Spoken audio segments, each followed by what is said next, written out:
దేవునికి స్తోత్రములు. దేవుని బిడ్డలారా, అందరూ క్షేమంగా ఉన్నారండి.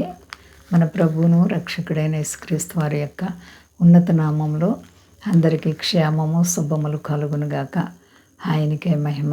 ఈరోజు వరకు మనందరము క్షేమంగా ఉన్నాము. దేవునికే ఘనత. ఈరోజు దేవుని వాగ్దానం నిర్గమాకాండము 20 అధ్యాయము 24 ప్రతి స్థలములోనూ నీ యొద్దకు వచ్చి నిన్ను ఆశీర్వదించెదను. దేవునికి స్తుతి కలుగునుగాక. గొప్ప వాగ్దానం. ప్రతి స్థలములోనూ నీ యొద్దకు వస్తాను. దేవుడు తనపై ఆధారపడిన వారిని ఎక్కడున్నా సరే మనల్ని వెతుక్కుంటూ వచ్చేటువంటి దేవుడు. అందుకైనా అంటారు, నశించు దానిని వెతికి రక్షించుటకు మనుష్య కుమారునిగా ఈ లోకమునకు వచ్చాను అని.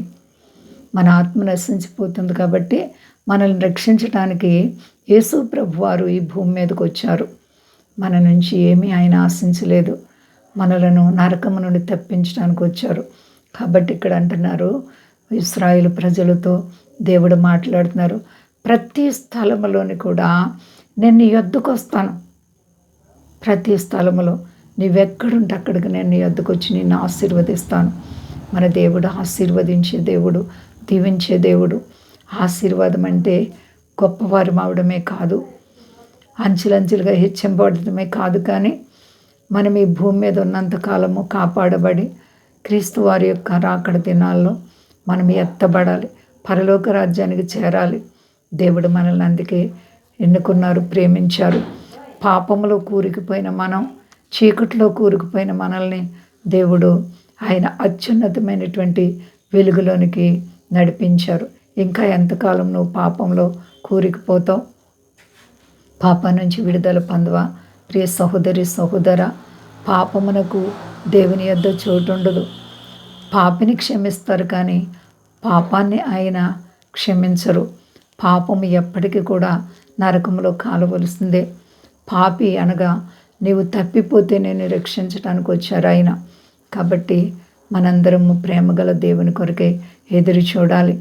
ఈ యొక్క వాక్యాన్ని బట్టి చూస్తే ప్రతి స్థలమందును నేను వచ్చి నిన్ను ఆశీర్వదిస్తాను. ఎంత అద్భుతమో! నీకు గృహం లేదా, దీనస్థిత, బలహీనతకున్నావా, వ్యాధి బాధలు నేను కృంగ చేస్తున్నాయా? అయితే నీ యొద్దకు వస్తారు. 38 ఏండ్ల నుంచి పక్షవాయువుతో బాధపడే ఒక వ్యక్తి దగ్గరికి ప్రభుని క్రీస్తు వారు వెళ్ళి, నీవు స్వస్థపడగోరుచున్నావా అని అడిగారు. అవును, నిన్ను కూడా అదే ప్రశ్నిస్తున్నారు ప్రభు. నీవు బాగుపడాలని కోరుకుంటున్నావా? అయితే నీవు భయపడే పని లేదు. నీవు ఆయన మాట వింటే చాలు, ఆయన నీ మాట కూడా వింటారు, నిన్ను ఆశీర్వదిస్తారు, అంచెలంచెలుగా హెచ్చిస్తారు. ఏ విషయంలో భయపడే పని లేదు. ఎన్ని కష్టాలున్నా సరే నీ ప్రభు నిన్ను ఖచ్చితంగా విడిపించగల దేవుడు. ఏ విషయంలో కూడా సందేహించే పని లేదు. నమ్ముచున్న ప్రియ సహోదరి సహోదర, నమ్మిన ఎడల నీవు ప్రార్థనలు ఏకీభవించు. ప్రార్థించుకుందాం.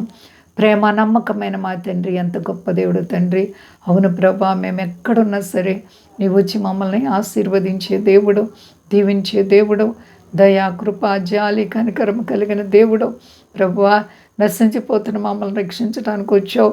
నీకే స్తోత్రాలు తండ్రి. సర్వ ప్రజల్ని చల్లగా కాపాడండి.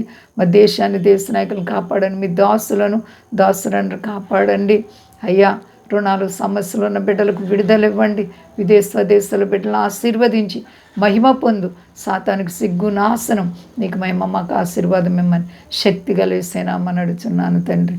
ఆమేన్. అందరికీ వందనాలండి. మా కొరకు, పరిచర్య కొరకు అందరూ ప్రార్థించండి. ప్రభువారు మిమ్ములను, మీ బిడ్డలు, మీ కుటుంబాలను దీవించి ఆశీర్వదించును గాక. ఆమేన్.